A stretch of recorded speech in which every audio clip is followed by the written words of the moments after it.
These days, everyone is using AI to send more personalized emails. But in most cases, it will kill your reply rate and destroy your sender reputation faster than using no personalizations at all. So how to use AI properly with personalizations these days? In this video, I'll show you where you should and more importantly, where you should not use AI in your cold outreach effort. After analyzing billions of cold emails over the last 11 years running QuickMail, a modern cold email platform, I can easily say that it's all too easy to trash your campaign with AI. So today, let's explore how to scale outreach with AI without burning your list. I know it's tempting to use AI to personalize the intro line, the one-liner that comes right after greetings the recipient. But here is a quick fact. It's better not to use AI than to rely on lazy AI prompts.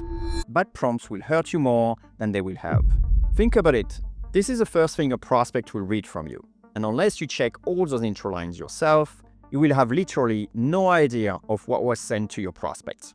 You hope it sounds smart and that it's on point. But you don't really know that for sure unless you go and verify all the emails already sent. It's like asking an intern to write a couple of lines that sound smart, build rapport, and hoping for the best. Look, it doesn't matter what your email contains. If the first line sounds like AI, you've lost the game. The recipient will never read your value proposition, let alone read your CTA. You may as well not send the email. To avoid having to build sophisticated AI prompts, many cold emailers rely on generic intro lines. Big fan of your product, been following you for a while, or love what you guys are doing. It used to work in the past, but these days it lacks specificity, and recipients won't trust these statements anymore. There is no effort behind such intro lines, and everyone knows it. One thing that hasn't changed for is the question your recipient needs you to answer fast. Why me? And luckily, if you did your prospecting and filtering right, you know already. So tell them and move on. So you're in that Slack group about marketing. You seem pretty active on LinkedIn for an accountant. Pretty smart to go with Sequoia for your last round of funding. Of course, if your prospect filter is as bad as companies in the US making between 1 and 5 million in revenue, with more than 10 employees in the technology industry, that's hard to do. You have to look at individual profiles to come up with something to say. And so it's tempting to save time and ask the AI to write something.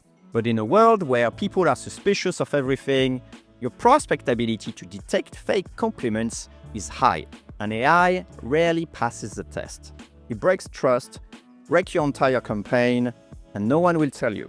You'll just end up with crickets.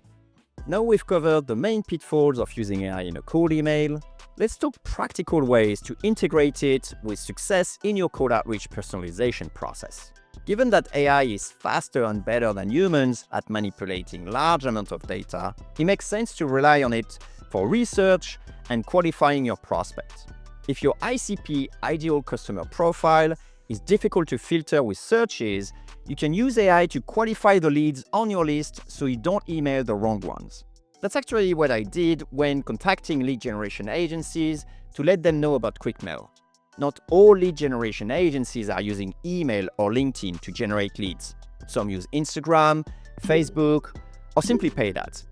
Unfortunately, our list contains all types of agencies. So we used AI to check their website and make sure they use either email or LinkedIn before adding them to our campaign.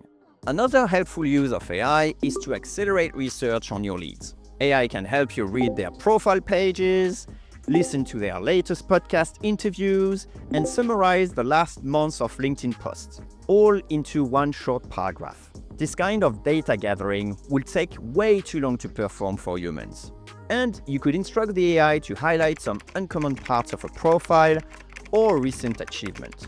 This will make it easier for you to come up with thoughtful first-line personalizations. Another useful use of AI is to use it for drafts and getting you started. It's much easier to modify something that exists than come up with something from scratch. So you can always ask the AI to generate multiple ideas for you to play with. Finally, a great use of AI is to get help in segmenting your list, because then you can craft a really good one-liner for each segment. Just remember that AI is not a replacement for critical thinking.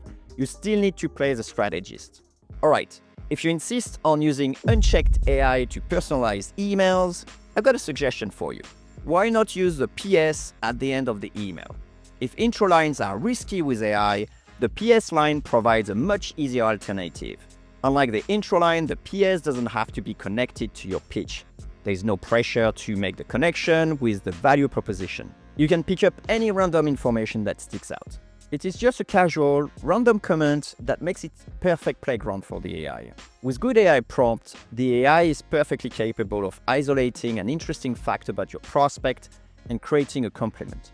For example, kudos on finishing that marathon under 4 hours. That's no joke. Any advice for a rookie surfer like me? Publishing 400 episodes is impressive. I wish I had that stamina. It's a bit random, and that's exactly why it works. It feels more natural and helps you score points at the end. If the AI nails down the PS, awesome. If not, that's okay. Low risk, high potential reward. That's what I like to see.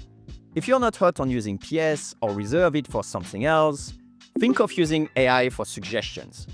A friend of mine has a very successful campaign where he invites people on his podcast. In the email, he suggests a few possible topics to discuss. The AI can quickly find what the prospect usually talks about and generate a few topic ideas. Since it's brainstorming, it's okay if it's not perfect. Finally, if you need deliverability at scale, you may consider using AI to rewrite every email you send. It will change words without changing the meaning, creating enough variation to dodge spam filters. And you can already do that within QuickMail. It's called Reword with AI, and you can enable it with just one click. Now, it will be nice to stop the video here, but this is exactly where most people stumble. They determine their whole process with AI, but they don't check if it works better. If you're using AI in your outreach, even just the PS or the subject line, you need to test against a baseline. That's the only way to know if AI is helping or hurting your outreach and your wallet. Too many people have blind faith and bet their entire campaign on the idea that AI will perform better. There's no reason to use an entire campaign when small parts will do. Even if you're just using AI in a PS, launch an A/B test with one version using a generic PS, or no PS at all. Once you have contacted 100 recipients, compare the results. You want to see a massive difference between the two versions. Otherwise, you may well be saving money by not burning any AI tokens. You can also A/B test different prompts based on tone, using humor, and any other parameter that you think could make a difference. Even running a clean, simple message next to a deeply personalized one can reveal a lot. If your software makes it hard to do A/B testing, just ditch it and give QuickMail a go. It's really important to have stats that don't bleed between tests. The goal is to make sure that your campaign keeps on improving week after week. And for that, you need to measure and kill bad ideas fast. You really can't know what will work for your audience until you test.